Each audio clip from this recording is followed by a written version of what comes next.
This is good for you. Okay, so good. Bismillah ar-Rahman ar-Rahim. Alhamdulillah. Wassalatu wassalamu ala Sayyidina Muhammad wa ala alihi wa ashabihi ajma'in. We're going to be looking at Surah Al-Jumu'ah. Okay, so we're looking at 28 juz inshallah ta'ala.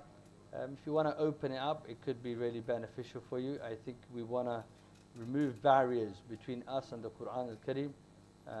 And if you want a translation, I have a nice one in front of me. You want a translation? It's a good one. This is word by word, so you really benefit from it, inshallah ta'ala. This one somebody else's. I have to give this to somebody else. So you could see, okay, last time round we did, where do we go? We're in 28 juz. So you want to go to page number 732, okay? Al-Jumu'ah.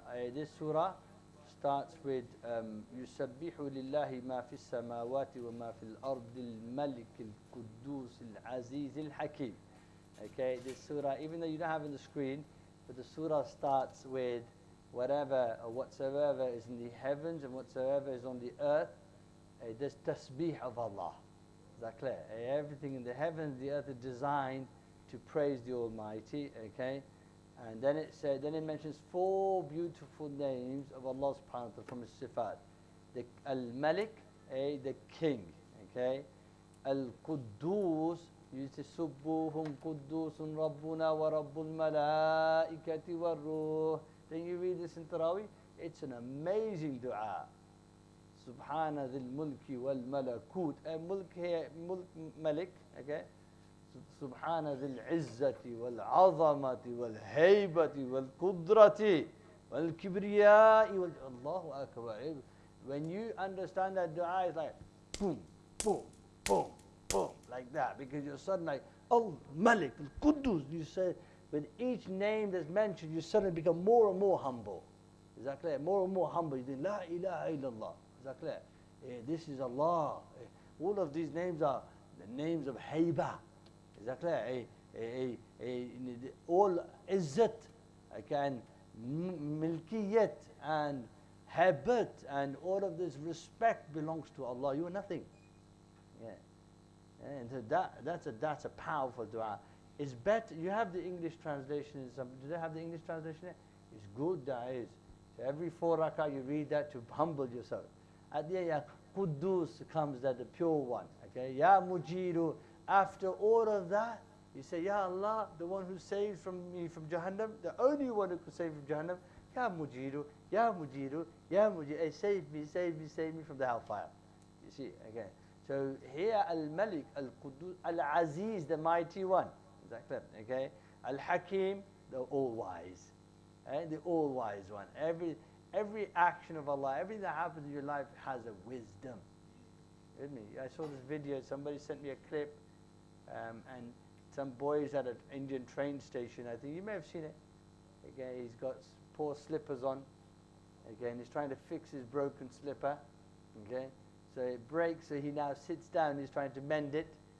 As he's mending it, some wealthy boy is walking, and he's just had his shoes polished. Okay, and it's shining. Yeah? Right? And so he sees it, and so he feels like, Ya Rab, you know, Ya Rab. So what happens next? As he's walking, the train arrives, so he starts to run, and his shoe comes off. But there's a crowd, so he can't find his shoe. Shoe or the train? So he keeps running, gets onto the train, but shoe's gone. One shoe's gone. So what does he do? So then this boy knows whose shoe it is because he saw him and he desired it. So he runs, he picks up the shoe and starts to run to try to get it to him. And as he's running, the train is going faster, and he's trying his best to get to him. And finally what happens, he throws it because he's not going to catch the train. And the shoe doesn't end up in his hand, it misses his hand. So it falls on the ground, poor guy's gone. The smart kid, what does he do? He takes his shoe off and throws the other one back at him, and now he's got a pair. But that only happened because his slippers broke. And he had to sit down to mend them. And that then allowed him to see a shoe and know whose it is. and then do the right thing in the moment, which was to try to return the shoe back, and that gives you rizq. And then Allah gives you the shoes. With me, everything has a wisdom. It's impossible for things just to happen. We're Muslims. Yeah, we believe in, from day dot, you're taught to believe in decree, taqdeer. Is that clear? You learn it, you know, in خيره وشره من الله تعالى والبعث بعد الموت. You learn this in your amantu billah. Yeah, you learn to believe. I believe in the good and the bad of decree. It's all from Allah, and I believe in ba'ath, resurrection. Is that clear? So, extraordinary names of the Almighty Subhanahu wa Taala. However, the first few ayahs, okay, we have the next one actually.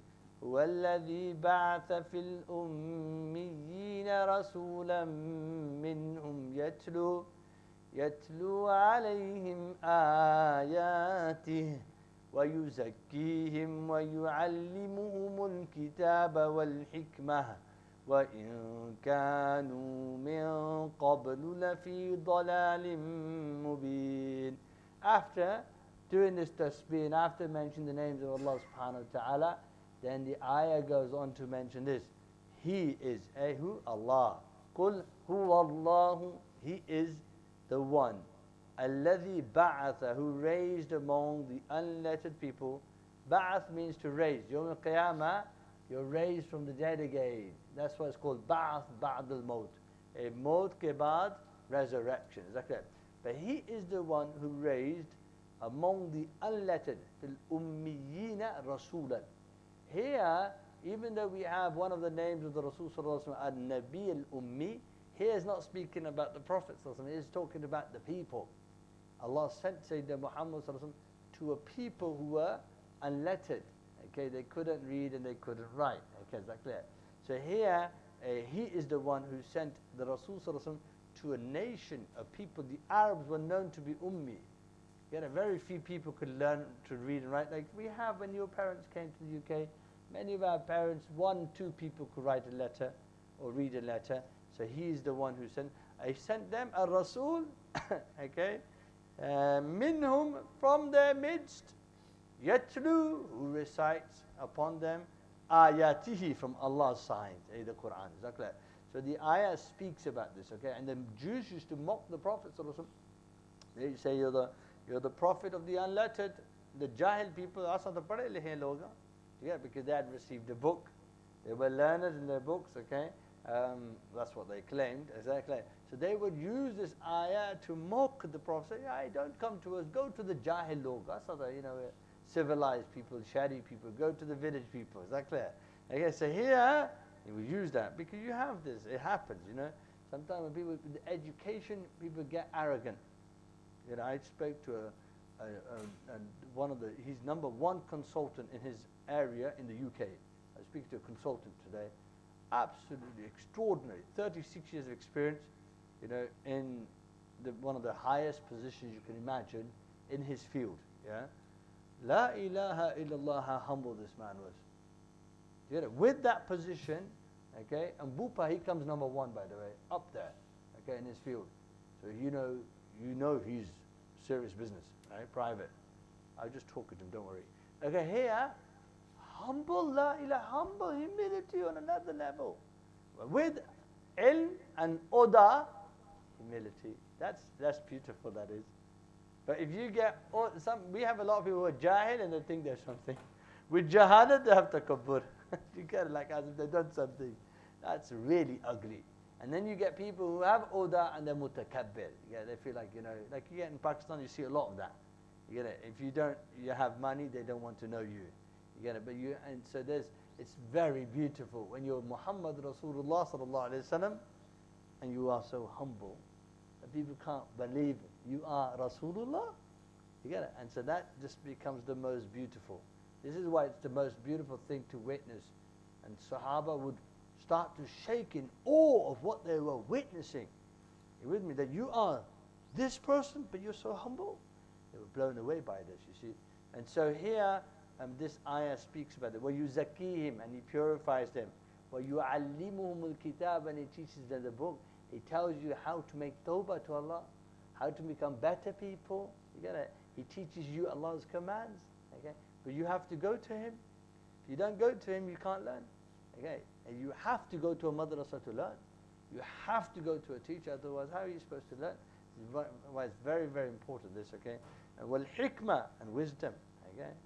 All of it comes from the Rasul sallallahu alaihi wasallam. Wa in kanu min qabl la fi dhalal. And before this they were misguided people. By the way, I forgot to mention this in the beginning of the surah. Some really cool things here. Surah Al-Jumu'ah, it doesn't have any other name. In Surah in Sahih Bukhari, on the authority of Abu Hurairah radiallahu ta'ala anhu, because كنا جلوسا عند النبي صلى الله عليه وسلم فأنزلت عليه سورة الجمعة. We were sitting with him, and Surah Al-Jumu'ah was revealed to him. Surah Al-Jumu'ah was revealed, the whole of it in one go. What's really interesting here is, in the commentary said, Jumu'ah is the 7th day of the week. Like that, the last day of the week. Like that. Sabt is first, and then Ahad, and like this is the last day of the week. So the day off again. I'll add something about that in a bit. In Jahiliyyah, Quraysh used to gather in the house of Hussain, one of the great grandfathers of the Prophet, and they would gather on a Friday. And what's interesting, as it comes in the narration by Sayyidah Aisha, they would move around. One Friday this house, second Friday go to somebody else's house. You know, like you do iftar, you move it around, the big family iftaris. They would move it around. So they were gathering on a Friday. Okay. Now, we have in the hadith, the word Jumu'ah is mentioned. The Rasul said, when Jumu'ah comes, take a bath. So when you say Jumu'ah, you know it means Yawm al-Jumu'ah. Jum'ah then. Exactly, because the hadith says when Jumu'ah comes, so people understand from that right away. Okay, and then you have Allahumma salli ala Sayyidina Muhammad, and this is really interesting because we have a masjid called Masjid al-Jumu'ah. Where's Masjid al-Jumu'ah? Where's Masjid? Medina. Where about in Medina Sharif? Oh no, in Medina, yeah. It was originally outside, but now Medina is big, right? But you're right, and originally it's next to which masjid? Which masjid? Quba. Next to Masjid Quba. When the Prophet left Medina, when he left Quba to go into Medina Sharif, you have that road, the Quba road, okay? When he left Quba to now finally enter Medina Sharif, right away, a few hundred meters, he stopped. Why? It was Friday. It's Jumu'ah time, and Allah commanded him to pray Jumu'ah. As far as I understand, I may be corrected on this, Surah Al-Jumu'ah wasn't revealed to him. He was commanded by Allah to pray Jumu'ah. So what's really interesting, they said that this surah, nazalat sana sitta, it was revealed in the 6th year, the year of Khaybar, and the Muslims defeated the Jews in Khaybar. The same year, which famous Sahabi became Muslim? At £20, you get this right? I have 20 quid in my pocket, 100% I have 20 pounds. I'll put it in for you lot. Look, there you are. If you get the name right, which Sahabi became Muslim in the year of Khaybar, you get £20. You may ask a friend. Who wants to guess? 20 quid. Yeah. Khalid bin Walid? No. Khalid bin Walid became Muslim not in the 6th year. Who else? Even though I think it's the day he passed away, today or yesterday. Yes. Sayyidina Umar bin Khattab became Muslim in Medina. Mecca he became Muslim. £20 on the table. Find another Mawli, give you £20. Abu Sufyan became Muslim, Fatah Makkah, 10th year, or 8th year, pardon me. He became Muslim 10th, 8th year. I keep the £20. Last guess. I'll give you a guess. Are you ready? Animals. Companion who liked animals. Oh, who said that? Bismillah Milad. Milad's a happy body. What do you say? Jazakallah khair. Thank you. Jazakallah khair. He's in somewhere else. He's very happy. He has a right to be. Well done, you got it right. So you got, look, alhamdulillah. Abdul Rahman bin Sakhar. Okay, Abdul Rahman, yeah. So he became Muslim in the 6th year, the year of Khaybar. So they said it was revealed in the 6th year. What's interesting is Jummah became fard in the first year of Medina, al-Munawwara, but the surah was revealed in the 6th year. Is that clear? Okay, which is really interesting now. And this surah was revealed in one go. Is that clear? And I'll never forget this. I was coming back from my college, and as I'm walking, this man in Del Boy's van equivalent puts the window down. He goes, "Hey, can I ask you a question?" He assumed I was learned.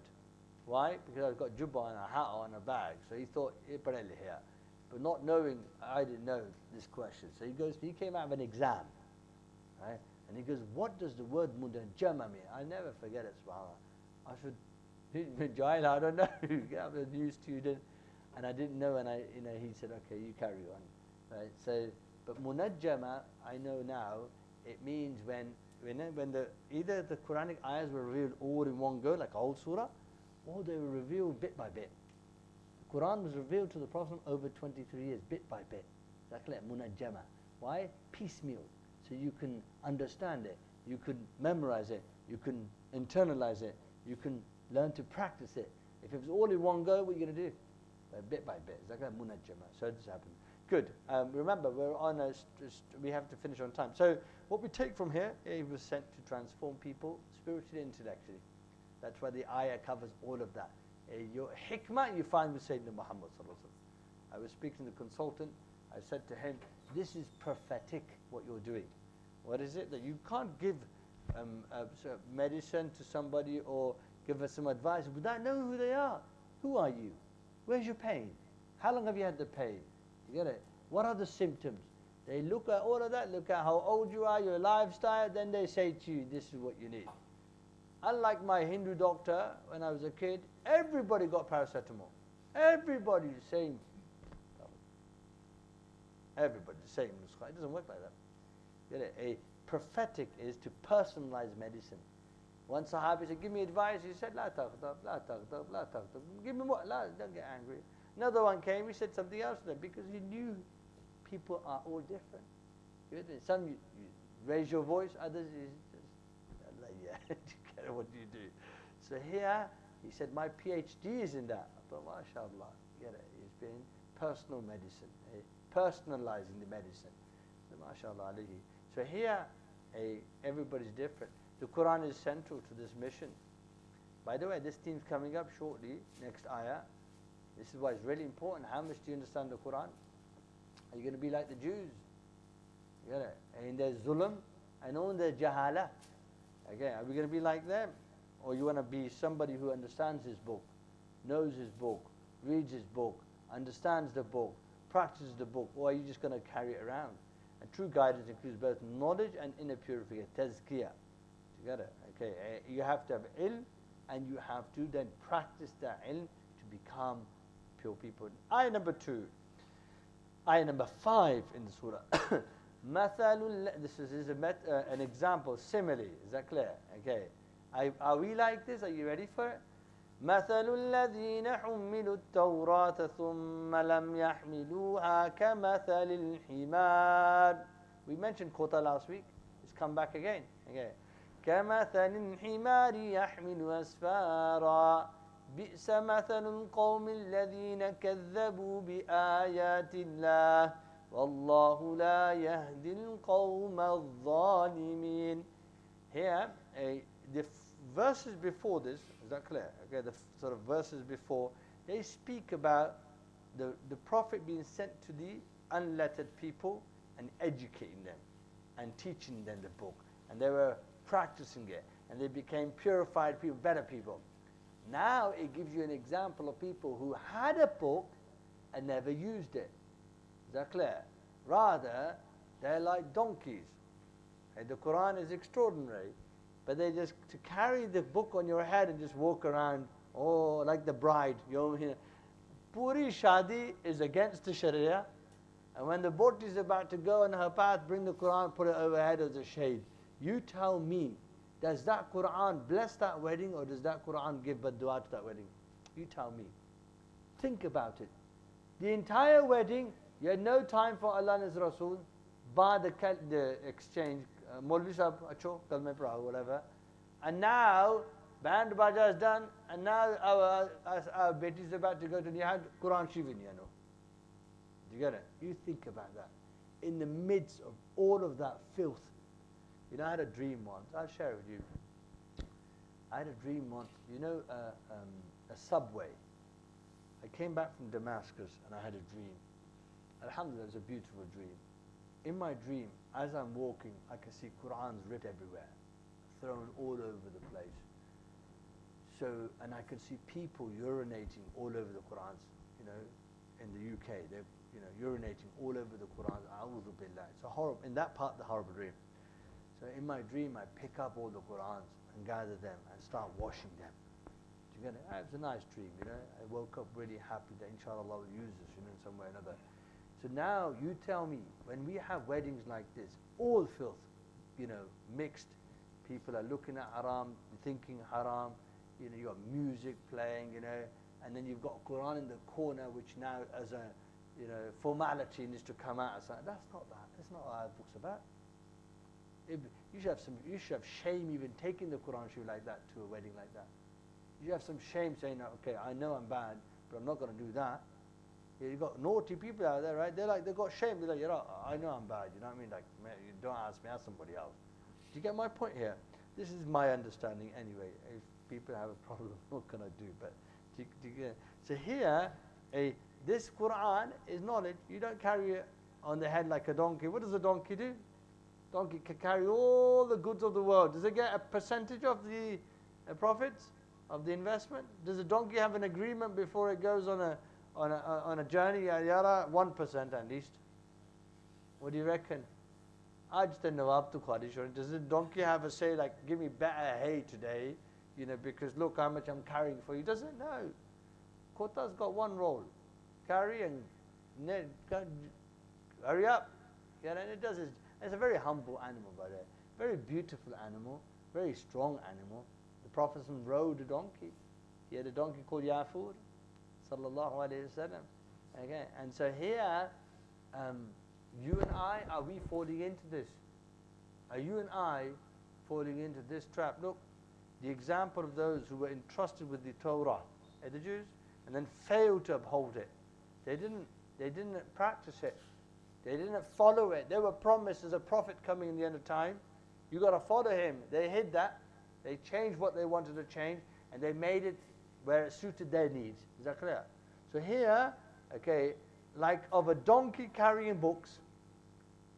Donkey carries books but can't read it, can't understand it. Are you and I now in that bracket? That's the question. Is that clear? Okay. Miserable is the example of people who deny the signs of Allah, and Allah does not guide the wrongdoing people. So here, this ayah, okay, and we have a lot to speak about this. So here, you know, just to, you know, you have to derive benefit from this Quran. You get it? We have to be better.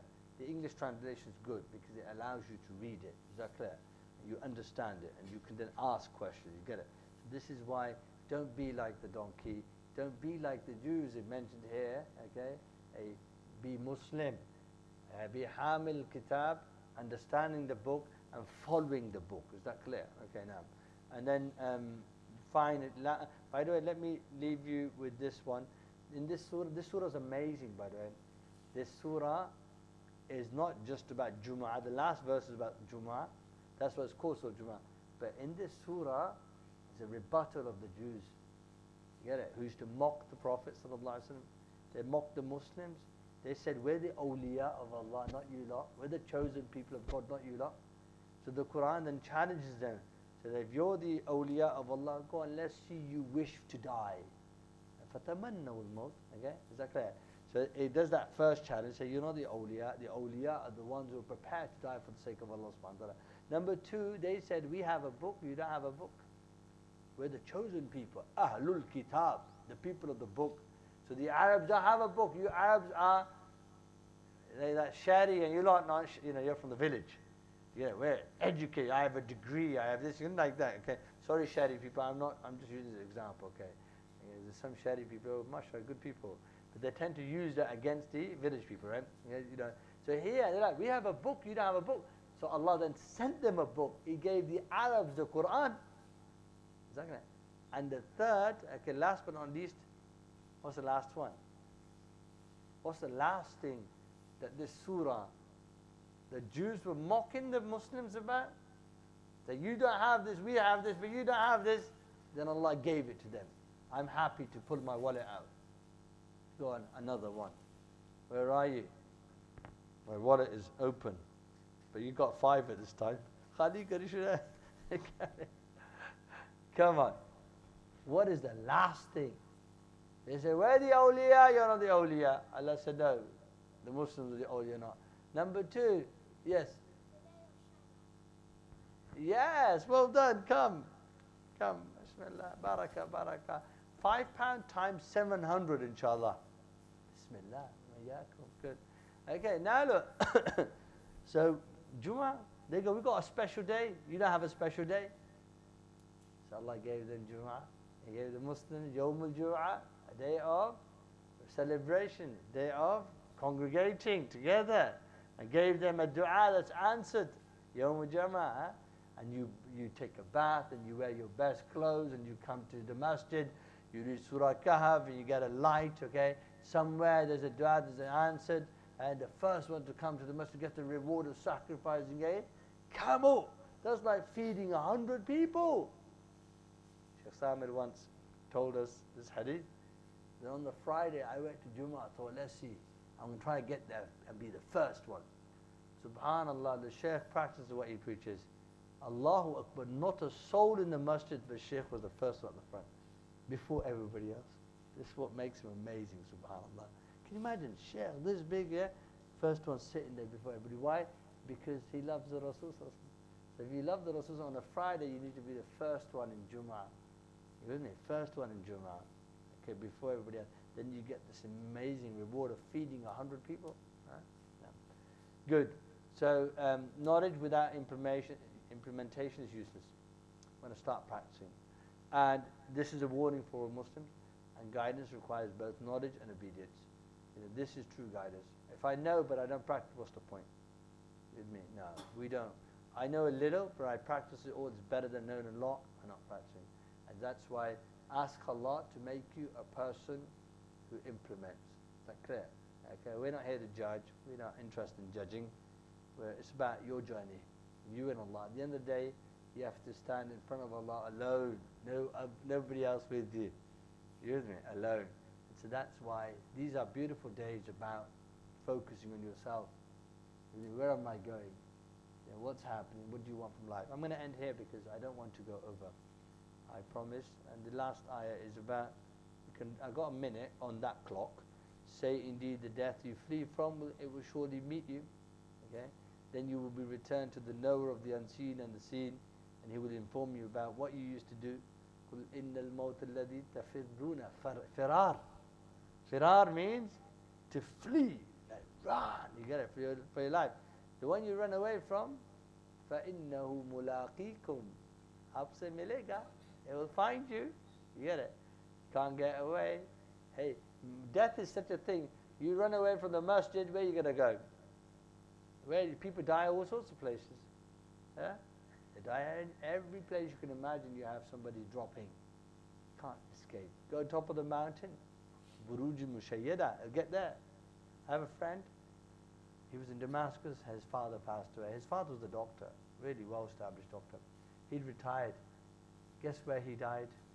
He went on his first journey, okay, to this country. Where do you think he died? He was visiting. Where? No, oh, not far. He was in China. Yeah, he was in China when he got the news that his father had passed away. So he had to go to China. It was a difficult process, you know, to try to get your father buried. So here, look, he went to China and he died, subhanAllah. Of course, there's many people who've gone to Umrah and they've died. Allah took them to Umrah and then they died. And the lady died yesterday in Medina Sharif. Today, actually, they posted she died. Of course, we ask Allah to give us a good end. Get it? You can't run away from death. Be smart enough. With me? You can't run away from death. You have to face up to it and prepare for it. And the preparation, alhamdulillah, you're doing it. Allah give you the best preparation, inshallah. And that meeting, to meet Allah subhanahu wa ta'ala, the best meeting. Why? Because you spend a lifetime loving Allah subhanahu wa ta'ala. You fasting for Allah. Yeah, you do pray for Allah. Yeah, who do you give in secret for? Allah. Who do you thank for all these blessings you have? Allah. When you have problems, who do you turn to? Allah. You should love Allah and look forward to meeting Allah subhanahu wa ta'ala. Isn't it? Allah, my Lord. Get it? Allah, my Lord. Rabbil Alameen. Get it? Every salah, Alhamdulillah, Rabbil Alameen. Subhana Rabbiyal Azim. Subhana Rabbiyal A'la. You should love Allah, respect. Be happy that you have Allah in your life. And really look forward to meeting Allah subhanahu wa ta'ala. And ask Allah to answer your du'as and prepare you, inshallah ta'ala. Get it? Alhamdulillah Rabbil Alameen. Jazallahu anna. Sayyidina Muhammadin sallallahu alayhi wa sallam. Inshallah you learned something. Tell me you picked up something new. Alhamdulillah. Good. Barakallah feekum. Take care, inshallah.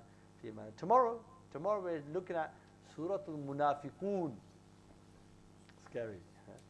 But it's a nice journey, this idea of going, through different surahs. Even if you don't cover the whole surah, but a little theme here and there. Okay, yeah, So it's a good idea. Jazakallah khairan. You get a free book. Ahlan wa sahlan wa marhaban. Every week, every other week. You keeping what? Everybody good? Itikaf wale aa gaye? How many people sit in itikaf?